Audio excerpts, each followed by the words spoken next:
making sure that the Worcester Renaissance that we are a part of is lifting up our residents in this great city.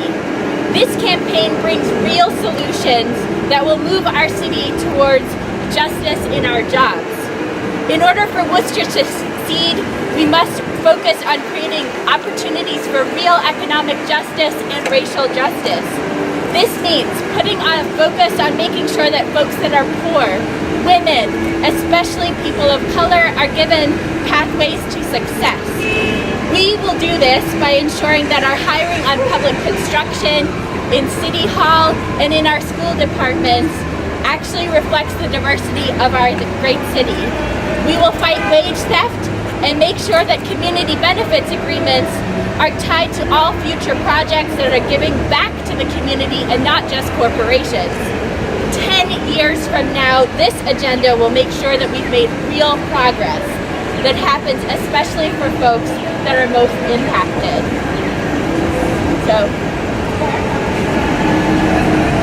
Good afternoon, my name is Karen King and I am here on behalf of the Central Massachusetts Housing Alliance.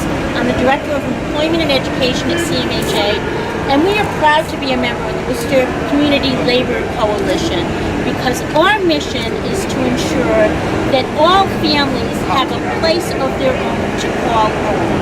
And a major way to do that is to make certain that all adults and families have a job that is at an excellent company in business that pays them a living wage where they can sustain their family and get out of homelessness and have their own apartment or their own home. We want to make sure that everybody in Worcester is a part of the excellent renaissance that we're currently experiencing.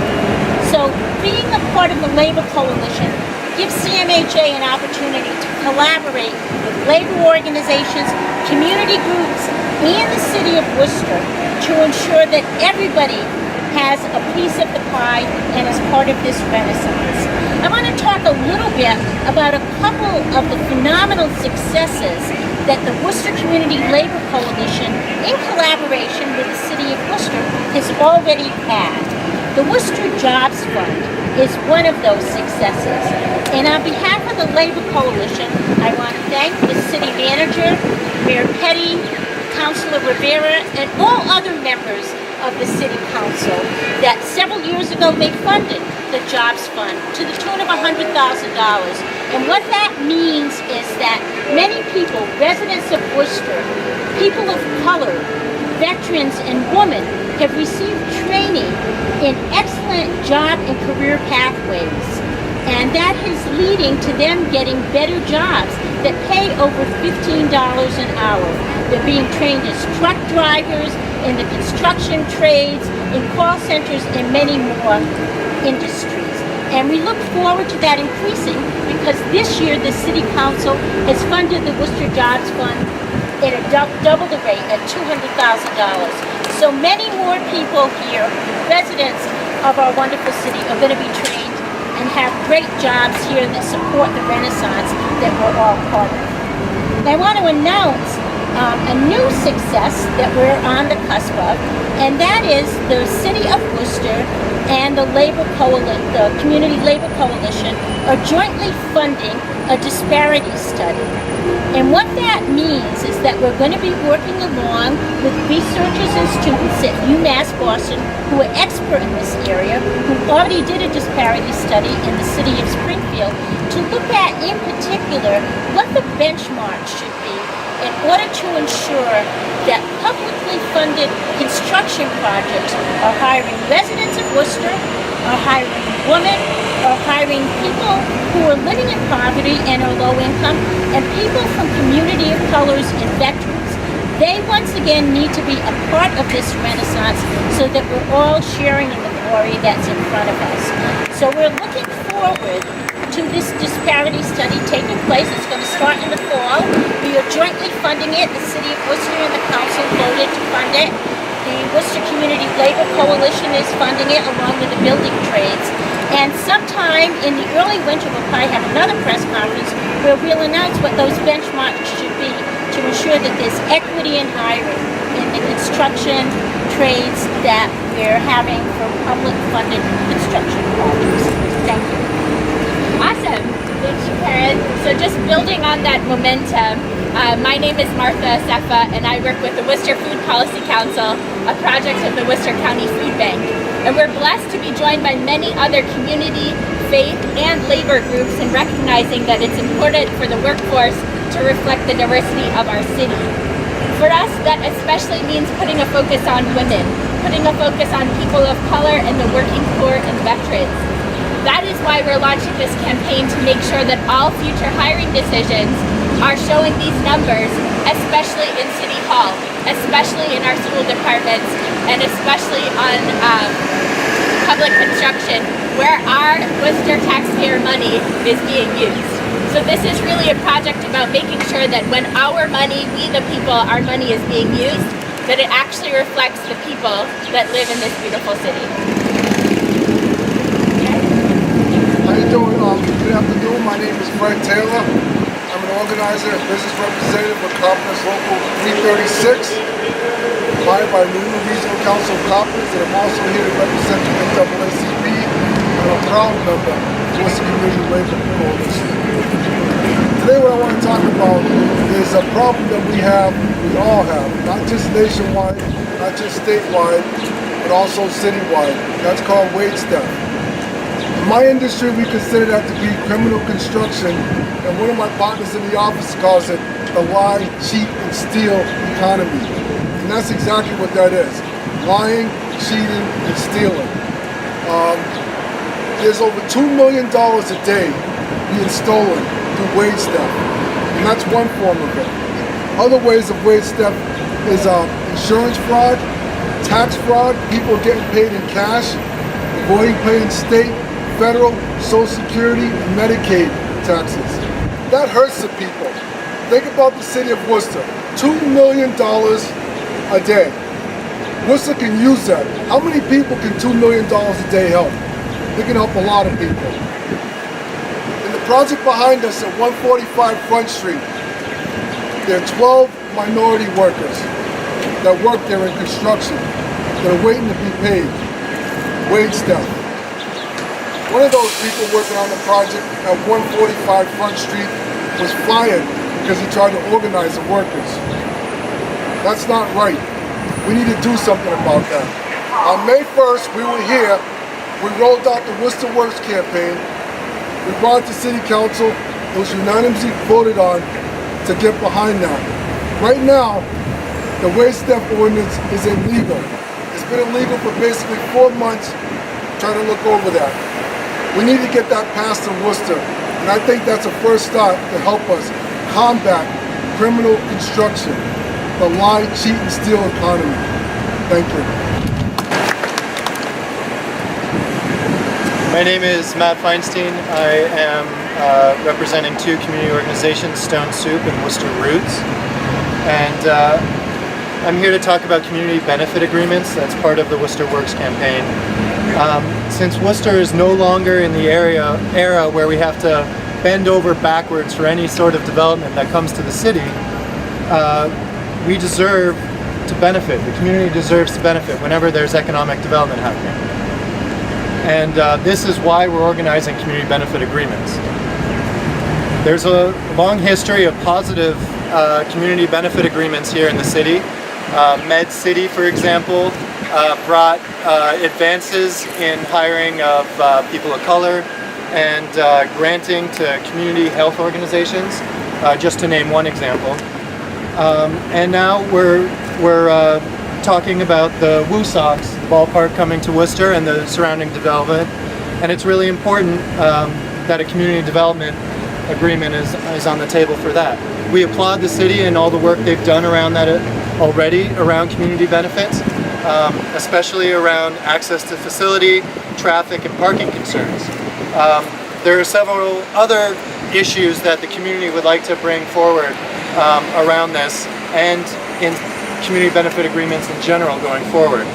First, as several other folks from the Worcester Community Labor Coalition today have mentioned, is good jobs and equity in hiring, and those go together. So we know a lot of good jobs are created in these certain economic development projects and with the ballpark, but we're interested in seeing livable wage jobs with racial equity at the forefront of those. So in the construction jobs, it's important to have a strong project labor agreement and use contractors that pay livable wages, don't have the track record of wage theft, and are engaging trade unions and others in meeting these equity hiring goals that we have laid out in the TIF policy. Those goals are even better ones that they'd have to face elsewhere. We also see it in the permanent jobs around food service, hotel staff, and many other permanent jobs that are created out of this. It's important that the workers have the opportunity to organize and are paid livable wages. So this means card check neutrality. This means no union busting techniques. It means Corey-friendly policies. And then finally, around local good jobs, around local purchasing is another key component. So, money the WooSox, hotels, incoming consumers, and others are spending, those can go towards a growing movement of local cooperatives and other social enterprises, many of which are owned by indigenous people, folks of color, and it's important to support that as well. So our first concern is around good jobs and equity in hiring. We also have concerns around displacement of residents. We want to ensure that residents in the area of these large construction projects are not displaced and that they have access to affordable housing going forward. So this is important, to do community assessments, supporting community land trusts, affordable housing projects in the communities that are affected, and fair treatment of homeless populations. So, and then third, addressing environmental concerns. This means the people that are affected by the environmental issues have a full voice in the project, and especially issues around air quality, water, sewer management, contamination, and other environmental issues. So again, we appreciate the efforts already being done around community benefits and with the WooSox Stadium and other projects. And we really encourage that good jobs with equity are at the forefront, that protection against displacement, and environmental issues. And this is a key component of the Worcester Works campaign. Thank you. So a champion for us has been City Councilor Sarai Rivera. So next she'll lead out our press conference.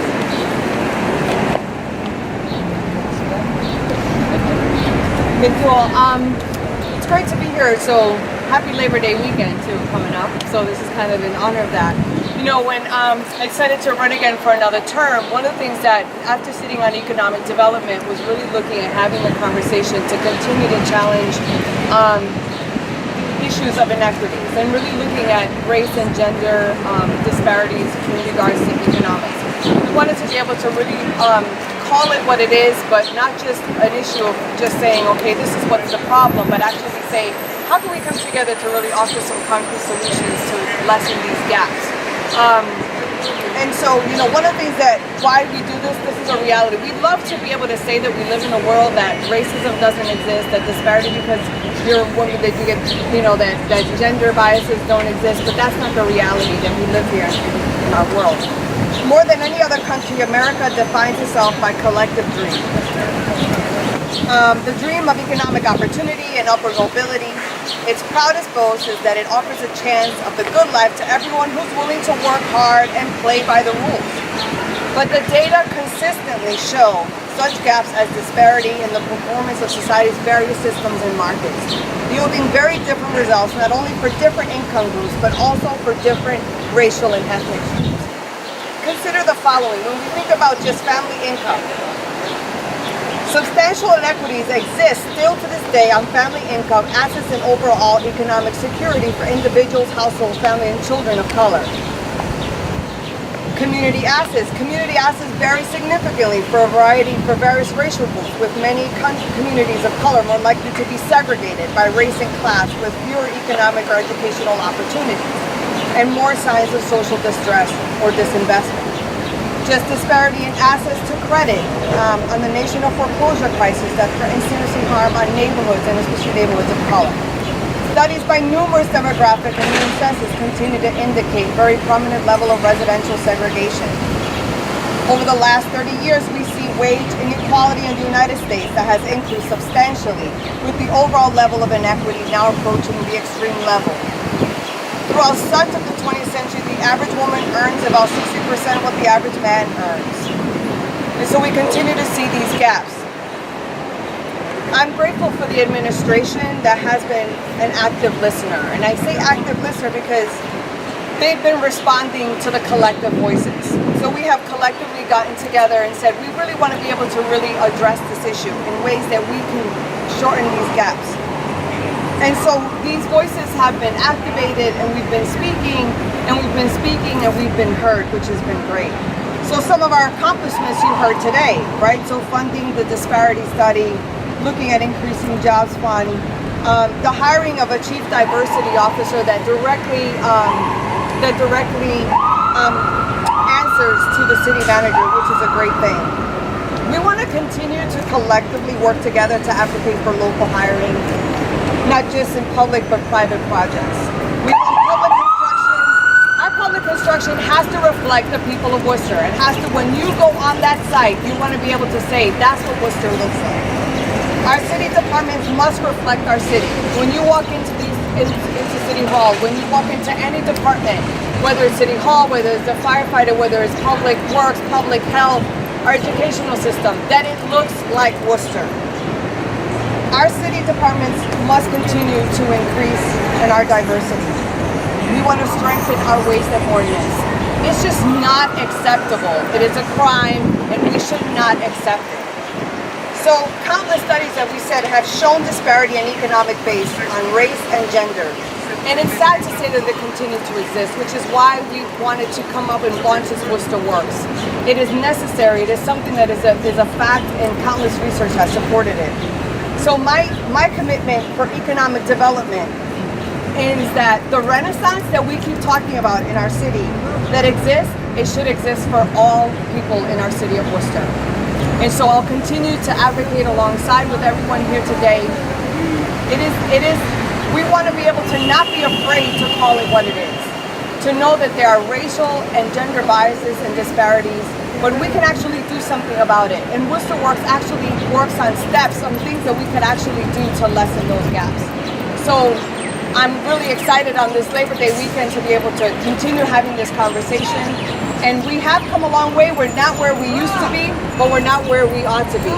So we want to continue to work together and bring other voices to get, on board to collectively advocate for economic development, not just be about erecting buildings, but erecting communities and people.